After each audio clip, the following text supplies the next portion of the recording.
showing goats, obviously we have two different styles that'll be exhibited because we have a wether and a doe. There's a lot of crossover, and so first and foremost, when a guy's sitting there judging showmanship, the main thing they're going to be evaluating is the kid and his or her ability to get that one shown and highlighted the best. I guess a few key aspects from a showman's perspective that kind of come into play on that is just confidence and eye contact first and foremost. That judge is in the ring, and his job or her job is to kind of come up with a decision on a very short period of time. And so as soon as you enter the ring, kind of look that guy or girl in the eye and kind of tell them, hey, I'm here to contend and be in. Show them it's mean business, eye contact is key, and having confidence, standing tall. You'll see a lot of kids that really get into it, and they'll want to kind of hunker down and act like they're showing, or maybe throw an arm up in there. I think it's good to just kind of stand up, stand tall, shoulders up and confident, and kind of show your desire in that way rather than kind of bending down, hunkering down. If you guys could, on this pass, just kind of stop and set them up. But if you notice, obviously Kylie's doe is wanting to kind of stand there a lot better, or Kylie's wether, excuse me, is walking easier, not fighting her quite as much, whereas Evan's doe maybe isn't quite as cooperative, and that makes a difference in a showmanship type of scenario. And all those things, you're not going to just show up at the show and goat's going to just trot along and follow you. That's something that we're going to work on at home and make sure that we have those things halter broke and chain broke and ready to rock and roll. So obviously, when we're showing a doe, we want to make sure that their head comes straight up on the top side of their shoulder. This one's wanting to fight just a little bit, kind of lean forward like a turtle, but we want to get that head right up over top of her shoulder, neck straight up in the air. We want these front feet to come straight down. Basically, we make a straight line from the top of their shoulder down to their foot. We don't want them to be too far forward or too far back. You don't want them cattywampus. You want them to square and set where they need to be. Same deal on the back legs. I guess a good illustration of this is to kind of look at their hock angle to kind of tell whether you have them stretched enough. If you have them up like this, their hind legs up underneath of them, that's probably too far forward. We have them way back here, and their their hock's kind of wanting to lock back on you, and that's probably too far back, and so somewhere in between is where we need to be on proper foot placement on the doe.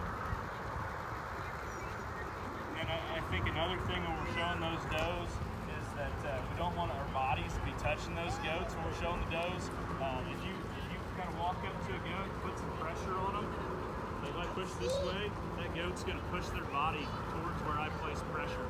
So if you kind of step back off them and hold that doe the way that Evan is, that's going to help quite a bit in terms of teaching them to stand on their own, not be dependent on you. When we're showing these wethers, again, feet placement will be about the same. We don't want them too stretched or too scrunched up, but obviously we're going to brace them. And so when we're bracing those goats,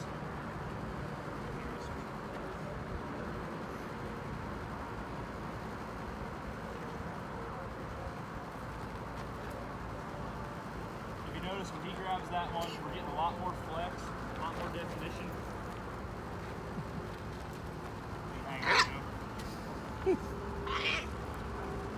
These are green ones, so when he drives that one, we get more creases here in this one's butt.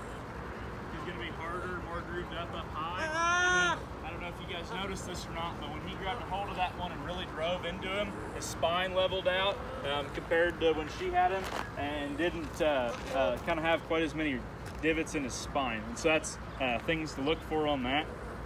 If you guys would, let's just show their front ends to them and show what we'll do when the judge comes around to the front end of them.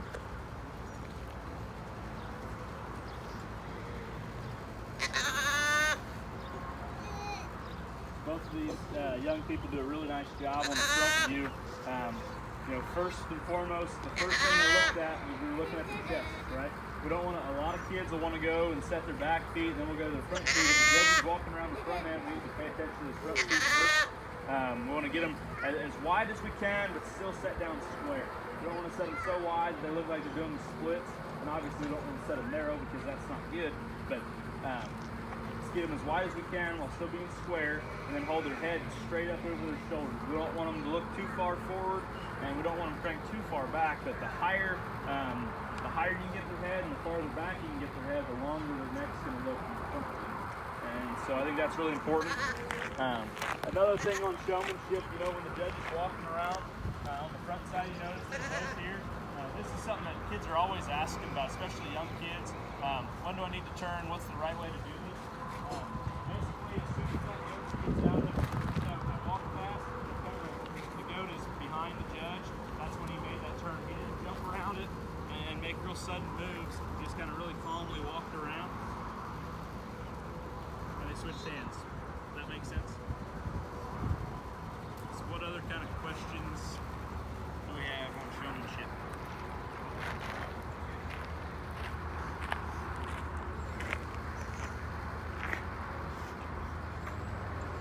Cooper, you mind telling them how to get them to brace at home? I guess the biggest thing, and this is probably the hardest thing that people have to master, is bracing wethers and bracing goats. It's not easy, and it requires quite a bit of practice to get it really nailed down. I guess the biggest thing that we need to do is we make sure that those goats are really actually driving into you, and I think it's important that we kind of, get in front of those animals and square up with their shoulders, and then kind of provide some pressure and jam their head back. The biggest thing is that we don't want to grab their heads, put them in a stranglehold, and pull them to you. If I grab this goat and I'm just squeezing his head and pulling on his neck, see how it's not flexing at all, and he's kind of wanting to fight and get away from me. If I crank his head back over his body and give him my leg to get into, see the difference there?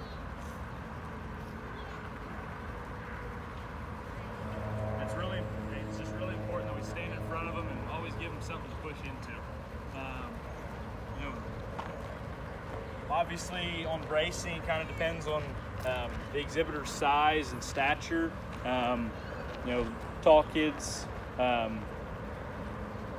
little kids, different sizes, and obviously my legs are quite a bit larger than Evan's legs there, and so giving them a good sturdy platform to kind of brace against and push against is really important, and that's different for different people, and different ways that make it comfortable for the goat and for the exhibitor, and so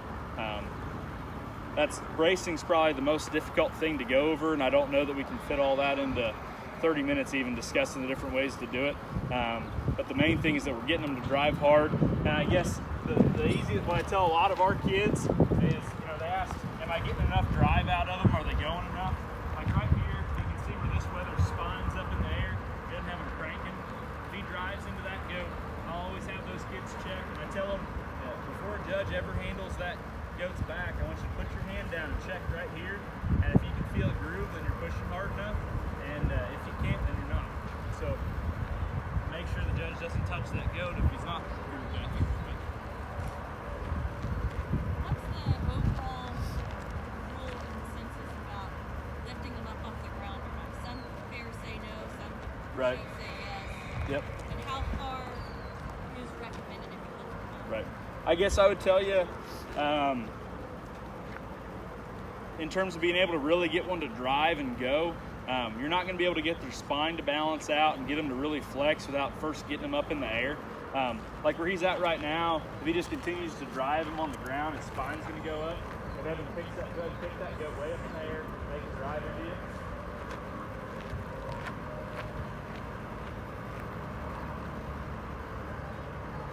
Spine change there.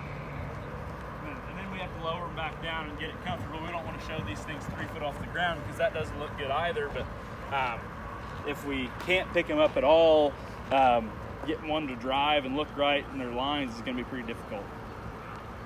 So I always kind of tried to veer on the safe side of, we got to get up in the air, we got to drive them, but don't have them 2 foot off the ground to where you're getting warnings and getting yelled at, because it I mean, it honestly doesn't look good either. I mean, we don't need to be showing them 2 foot off the ground, but we need to be able to get them up in the air and get them to drive and work for you.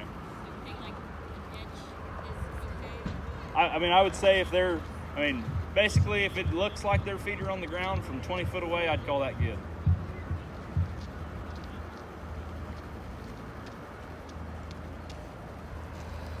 Any other questions? How do you get them? I mean, I know you said it takes a while to do this, but to get them to lean towards you, like do you back You've got to go to them wall, first. or- Yep, yep. That's the biggest thing. We'll have kids standing there, get in front of them, and all right, he's not pushing. And you got to kind of take steps toward them. When they were first breaking those babies to drive and stuff, that's what we'll do. We're going to walk until they lock in and we're pushing them. Yeah.